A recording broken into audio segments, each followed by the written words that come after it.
s'annonce sur un ton fort pendant cet été avec une belle tournée avec des rendez-vous assez importants. Mais on va y arriver, Mohamed voilà. Ali. Excusez-moi de vous interrompre, parce que vous êtes aussi parti à Paris vous étiez l'invité du groupe Fundo, c'est ça, Fundo. Oui.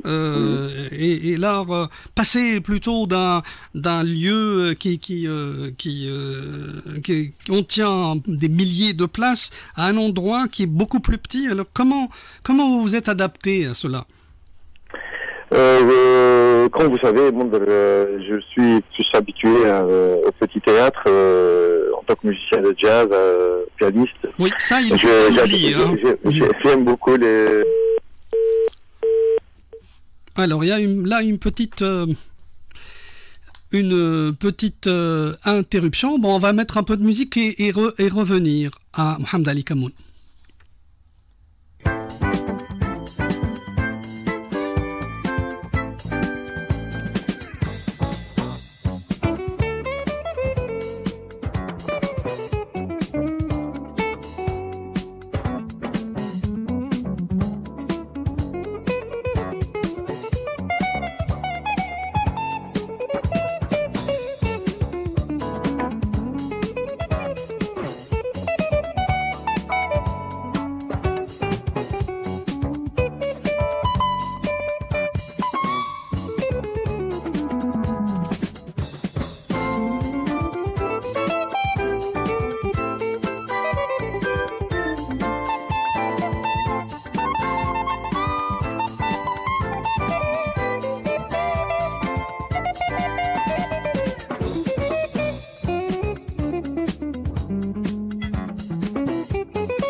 Sharon Jones and the Dapkins, on l'écoutera tout à l'heure, mais ça aurait plu à notre ami Mohamed Ali Kamoun, ce genre de musique, n'est-ce pas?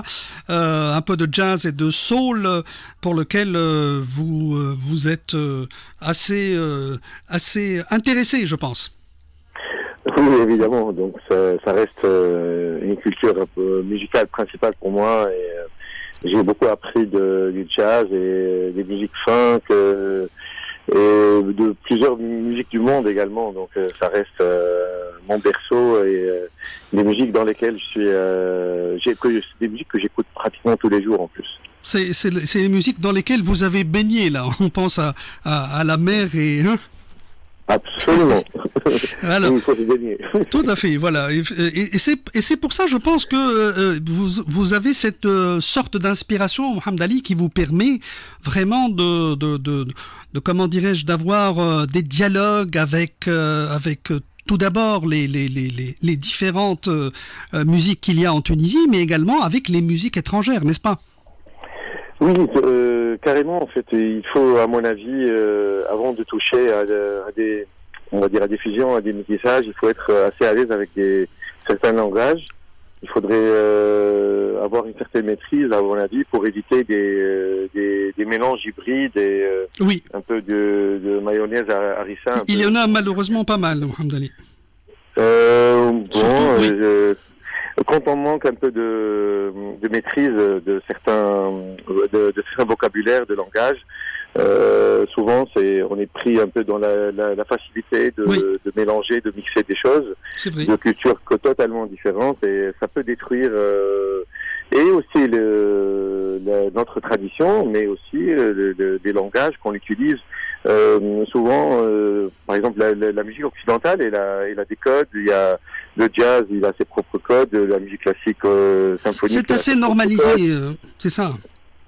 En fait, on peut se contenter d'une certaine légèreté dans le mix, mais aussi il y a des profondeurs, des connaissances.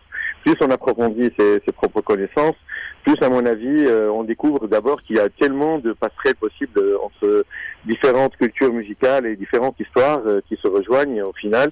Mais c'est bien d'avoir beaucoup de polyvalence. Je pense que nous, les Tunisiens, on a cet atout, cet avantage d'avoir beaucoup de polyvalence. C'est vrai, cette ouverture surtout, oui. Oui, ouverture, et on est, voilà, comme là, on parle en français, et on maîtrise pas mal de langages aussi musicaux, et c'est très bien, ça. Effectivement. Alors, là, vous nous donnez l'eau à la bouche en ce qui concerne vos prochains spectacles, et il y en a déjà une bonne série, en tout cas, à partir du 17, c'est ça? Oui, après Paris, d'abord, je voudrais juste faire un petit remerciement au collectif Fondo, qui est fait qui est constitué de musiciens, de très talentueux artistes et différents Tunisiens, des cadres qui évoluent en ce moment dans la scène parisienne. Il y a des volontaires dans ce collectif, ils ont vraiment beaucoup travaillé pour réussir ce premier contact, ce premier rapprochement, cette première expérience et ce que j'essaie de faire, et ça annonce d'autres rendez-vous encore plus grandioses, j'espère bien. Voilà, donc et aussi c'était un peu le retour pour moi à la maison de la Tunisie, dans laquelle vous avez passé pas mal de temps.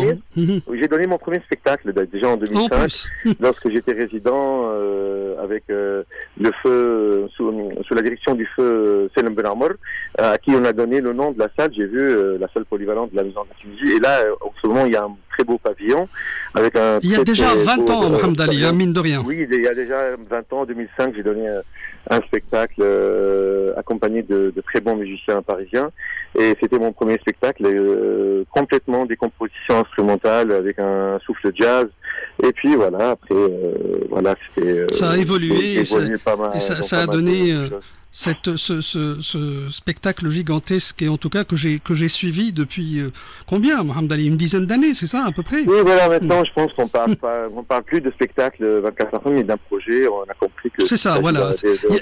C'est multidimensionnel, il y a plusieurs choses avec. Oui, avec le documentaire, Mohamed Ali, là qu'on attend. Oui, avec le documentaire, et puis là, on a vraiment un peu plus de 60 œuvres dans ce spectacle, avec beaucoup de compositions instrumentales et pas mal de nouveautés chaque année, parce que je considère que le patrimoine, c'est une école, c'est un laboratoire qu'on doit absolument...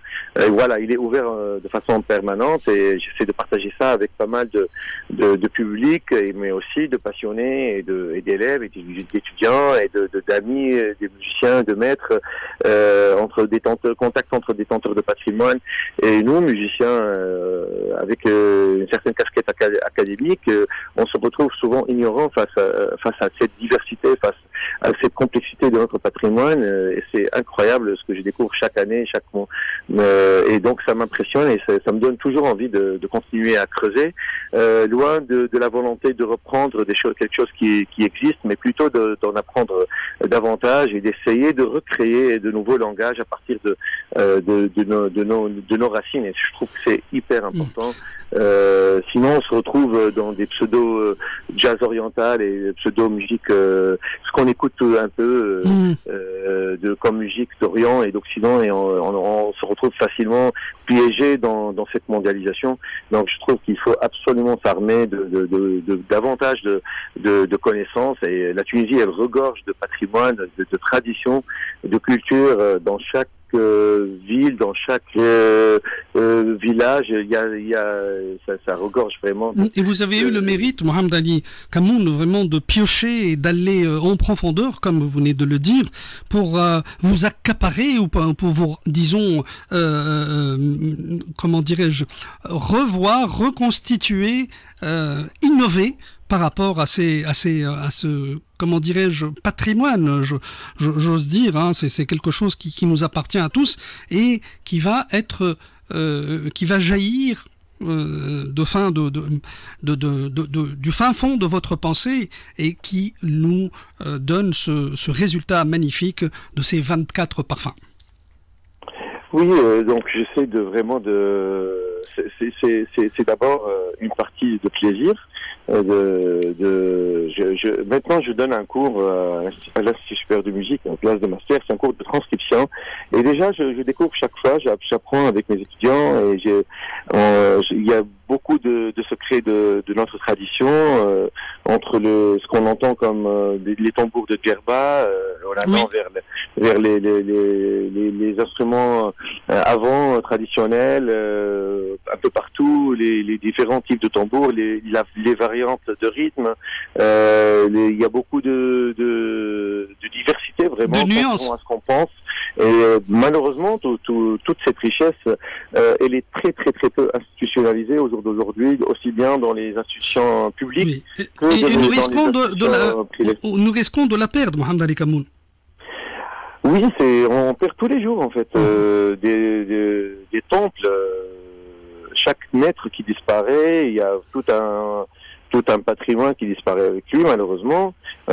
Souvent, le patrimoine immatériel, il est dans cette délicatesse, parce que on se rend pas compte de cette richesse, son importance. Et lorsqu'il est perdu de façon un peu parfois transparente, inaperçue, mais s'il y avait vraiment de vrais temples des matériaux traditionnels de notre tradition orale, on verra des basiliques disparaître, des mosquées disparaître tous les jours, et ça il faut absolument je dirais une réflexion de fond. Oui.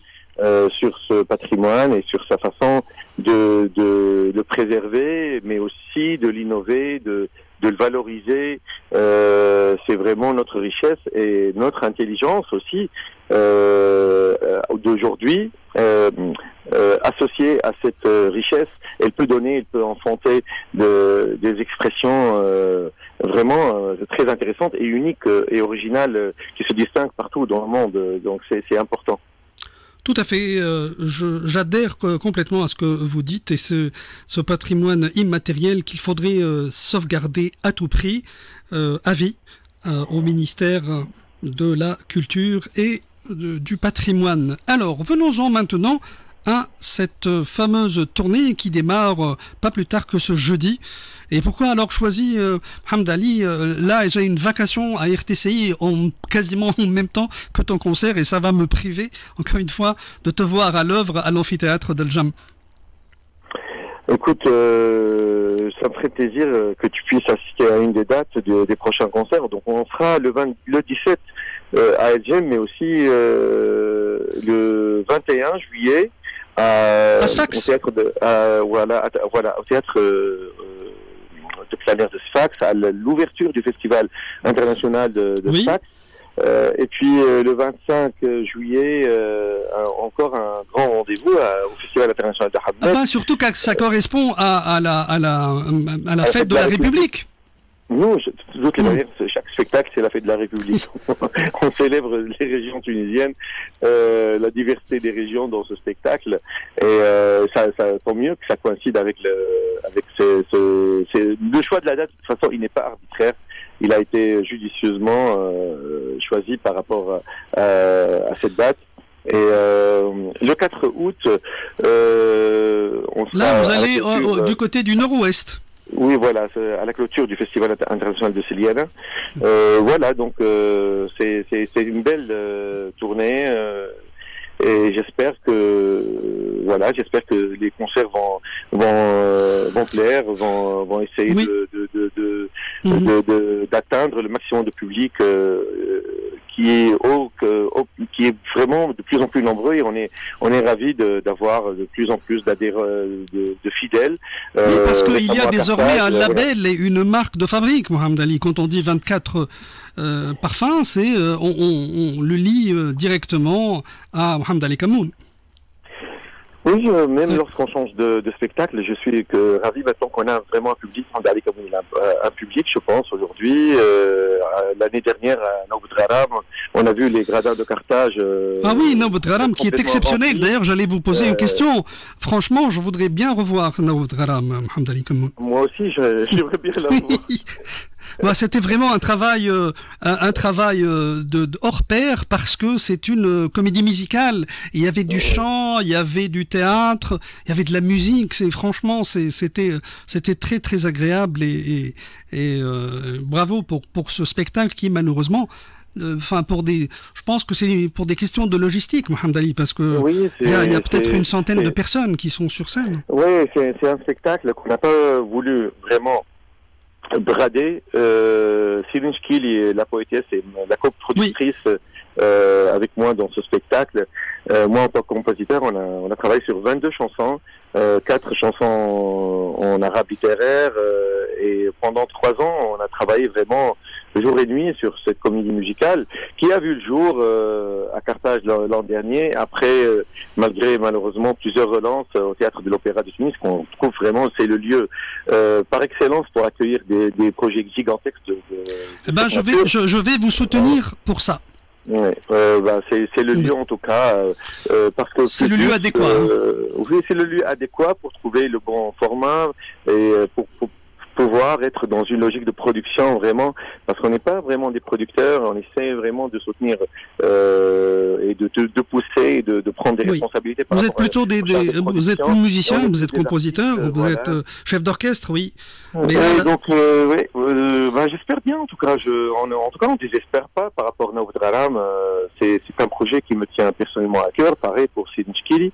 Et j'espère bien que cette comédie musicale puisse se relancer, se revoir un peu, renaître un peu après Carthage, après un très beau spectacle. Il y a des choses à réviser. Je pense que c'est pas facile Ah non, c'est clair, c'est clair. Une véritable comédie musicale. Il y a plein de détails. Oui, c'est ça. Oui, mais franchement, je le dis sans en toute modestie, c'est mon avis, évidemment, bien sûr.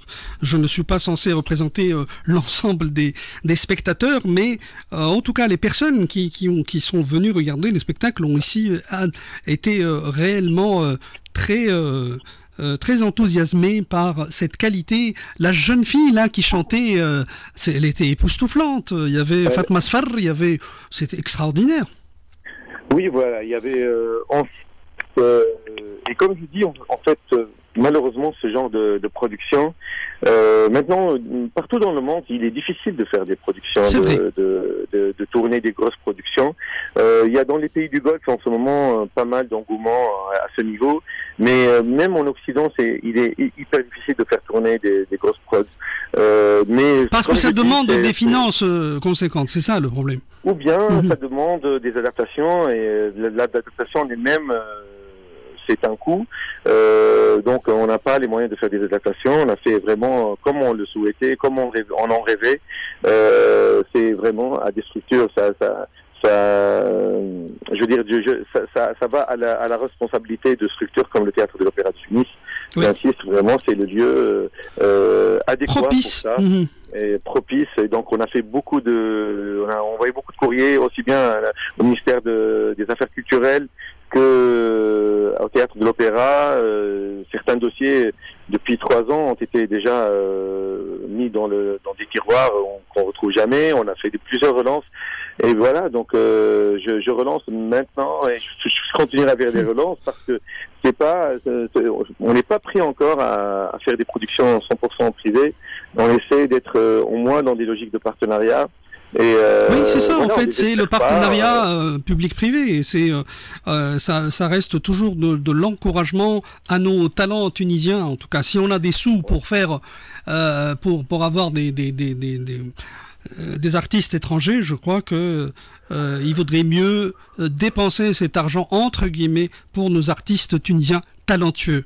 Et je dis bien talentueux. Donc, après, on me dit pourquoi toujours 24 parfums, pourquoi toujours travailler sur du patrimoine. Ok, moi j'adore travailler sur le patrimoine, mais voilà, on a fait une création 100% tunisienne et on galère. Et c'est un spectacle qui progresse tout le temps. Moi, c'est les 24 parfums que j'ai vus en 2017 ne sont pas les mêmes que celles de 2025.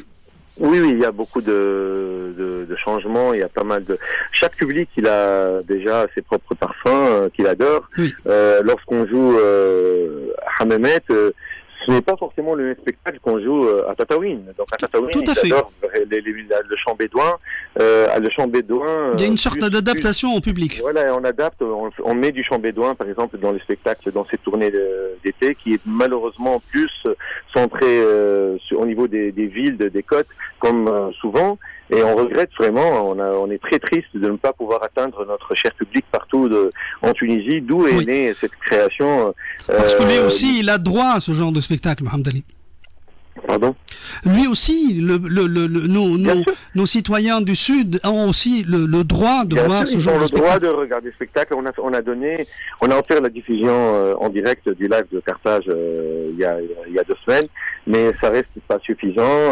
On aimerait bien voir ce public le rencontrer, surtout qu'aujourd'hui on a vraiment une base de public qui est prêt à acheter, à mettre le prix d'un billet et couvrir les charges de production aussi, parce que le spectacle 24%, il n'est plus coûteux, comme je disais tout à l'heure. Donc plus on est dans des logiques de tournée, plus le coût il baisse. Bien oui, ça va être amorti. Il faut que ça soit comme on le voit en Europe. Oui, c'est une tournée là où il y a des dizaines de représentations, c'est normal. Oui, voilà. Donc bref, donc on reste vraiment très positif par rapport à la comédie musicale. Et heureusement, 24 parfums, il a une programmation cet été.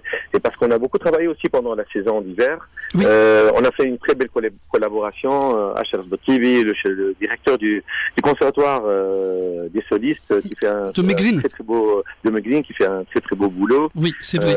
Et puis ils ont une pépinière de jeunes de l'orchestre symphonique de Megrine avec un très très joli chœur. Oui. Moi aussi avec mes musiciens, avec la chorale parfumée, tous les passionnés derrière ce projet de 24 parfums. Et j'ai beaucoup d'amis qui soutiennent ce projet, que je salue d'ailleurs par la même occasion. Voilà, je donne un petit teaser par rapport à cet été. Il y aura de très bons solistes dans cette tournée qui s'annonce. Je relance les dates. Donc le 17 juillet à El Jem, Festival symphonique de Jem, le 21 juillet à l'ouverture du Festival international de Sfax, le 25 juillet au Festival international de Hammamet, fête de la République tunisienne, et puis le 4 août à la clôture du Festival international de Sédiana. Donc il y a beaucoup de nouveautés dans le spectacle. Il y a de très très belles voix, de très très bons musiciens, des solistes invités de pas mal de régions en Tunisie. Il y a Hassan Saada, le magnifique maître de chant soufi. Il y a Mounjia Fersi à la Hadra féminine. Il y a qui a aussi une superbe voix. Il y a parmi les jeunes, je citerai Oussem Nebli notamment, et il y a pas mal de solistes aussi de Val de Qarakna. On a de la nouveauté avec une création pour Djerba, avec Fatih Salah et Mohamed Ali Werda. Donc il y a les stars du projet, le joueur de Mezwoud Amin Ayedi, le Mezwoud en version symphonique. Et voilà, donc et puis il y a les musiciens, les fidèles du projet, Mohamed Ali Awedi en percussion, Dalil H, le sacré très bon batteur qu'on a, Ahmed Litaïm, le super soliste on a, et puis on a le joueur de Gasba et le souffleur traditionnel Ayoub Sam, notre chef de chœur, Dora Chir, et beaucoup de très très bons musiciens qui maintenant on joue depuis des années ensemble, et vraiment on est. Il y a une parfaite symbiose entre tous ces musiciens, hein, en tout cas. Quand ça devient pratiquement une famille, on joue pratiquement au-delà de ce qui est écrit, on essaie vraiment d'être dans la musique.